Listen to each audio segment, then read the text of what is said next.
Hey guys, welcome back to our channel, Login Aid. In this video, I'm going to be showing you how to add background on live on Bigo Live. To do so, firstly you'll have to go to your Bigo Live app.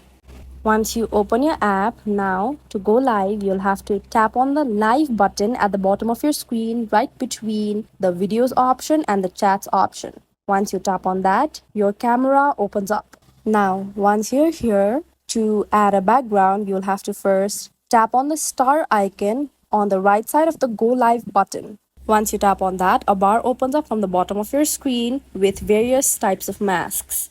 You're given two options. You can either look for masks or for background. Here, since you're under masks, you can see various types of masks. However, you can tap on the background option right next to the mask option to look at various backgrounds.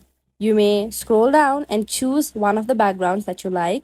Once you choose the background that you like, then you can just tap on the screen, and then once the bar disappears, then you may just tap on the Go Live button below. This will simply allow you to add a background and go live on Bigo Live. This is how you can easily add background on live on Bigo Live. If you find this video helpful, kindly like, share and subscribe, and do not forget to leave a comment down below. Thanks for watching.